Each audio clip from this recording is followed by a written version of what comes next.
The unification of Germany in the late 19th century presented a unique problem for Britain. You see, the United Kingdom wanted little to do with mainland Europe and its constant infighting.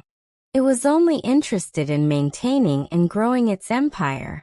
By the end of the 19th century, the German Empire was mainland Europe's most powerful nation. Its emperor, Wilhelm II, wanted to increase Germany's power and build its own global empire, for prestige, and also for money.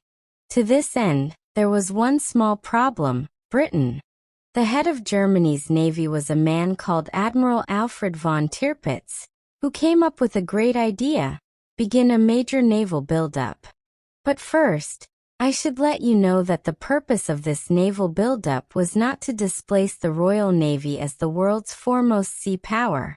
Britain had to use its navy to defend its global empire, whereas Germany could concentrate its entire fleet in the North Sea.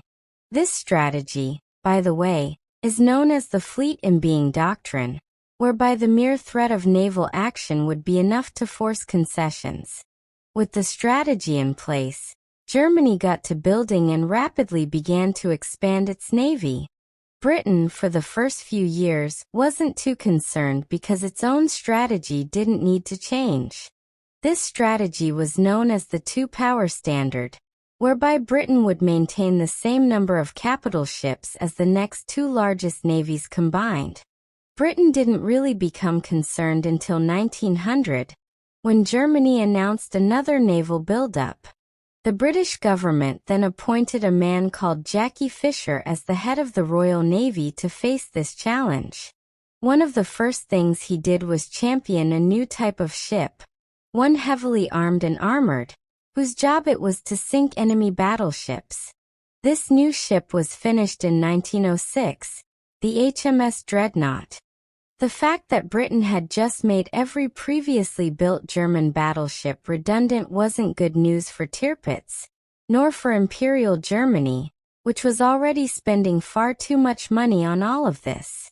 In the end, the Germans decided to slow down their naval program. Just kidding. They started building dreadnoughts.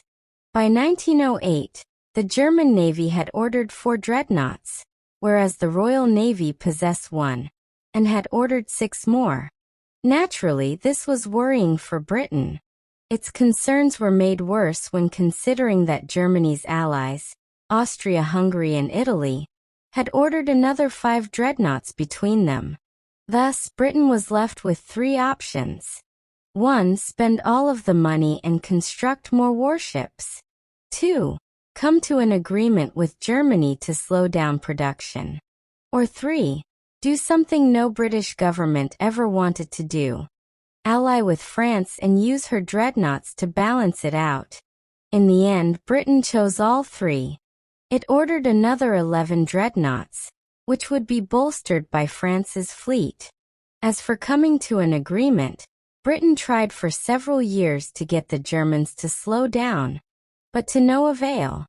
It wasn't until 1912, when the cost of the naval arms race was becoming problematic, that any agreements were seriously discussed. The issue was that Germany refused to discuss naval disarmament until Britain had formally entered an alliance with it. In the end, it was the First Lord of the Admiralty, Winston Churchill, who created a program which meant that for every new dreadnought the Germans ordered, Britain would order 2. German leaders could see that continuing to build new dreadnoughts would be met with a British response that would actually increase the gap between the two countries. By 1914, the naval arms race was at an end, with Britain in possession of nearly twice as many dreadnoughts as Germany. Alongside the dreadnoughts, many hundreds of other ships had also been built. Germany then opted to turn its attention to U-boat.